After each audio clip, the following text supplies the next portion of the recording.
Reka nongere mbasuze kandi mbahe ikaze inshuti bakunzi bacu, nizere ko mumerewe neza aho muherereye hose.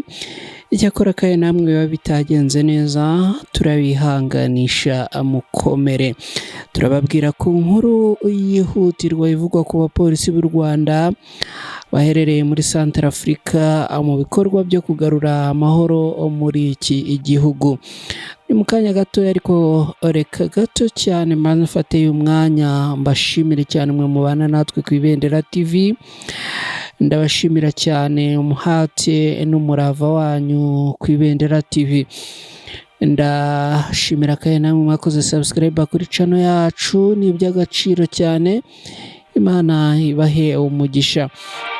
Ni nako kandi nsaba mwe mutarakora subscribe kuri channel yacu kubikora, kugira ngo namwe muze tubane kandi tujye dusangira amakuru n'ibiganiro tubategurira tukanabagezaho.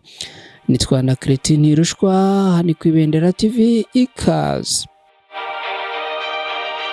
Turababwira ibivugwa none ahangaha, aho abapolisi b'u Rwanda 180 bose bari mu butumwa bw'umuryango w'abibumbye bwo kubungabunga amahoro muri Repubulika ya Central Africa MINUSCA, amaze kugenda bashimirwa aho kuri uyu wa kabiri tariki 15 Ukwakira muri mwaka wa 2024 bambitswe imidari yishimwe mu kazi bakoze kajyanye n'ubutumwa bw'uwo muryango.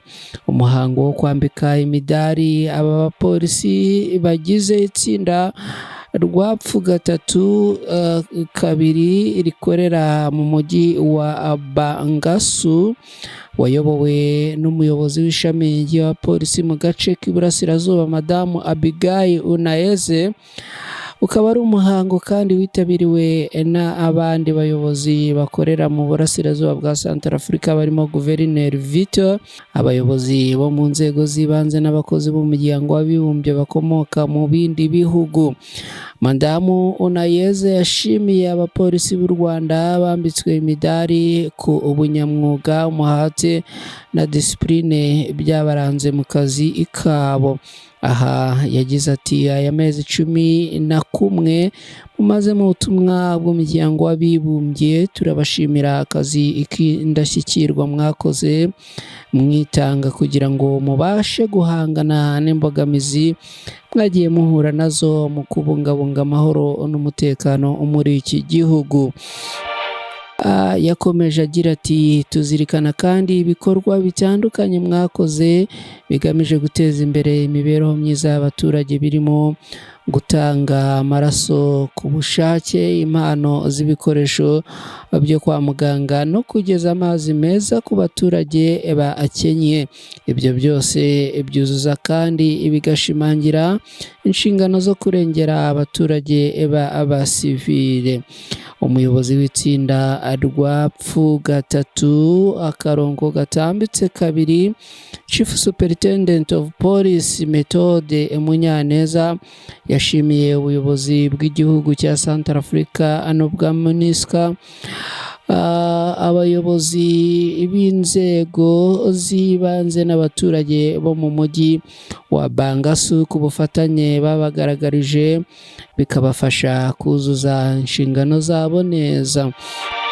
Uyu Munyaneza yashimiye kandi abapolisi ayobora ku myitwarire myiza n'umuhate ubaranga mu kazi kabo kuva batangira ubutumwa mu kwezi k'Ugushyingo umwaka ushize kugeza uyu munsi.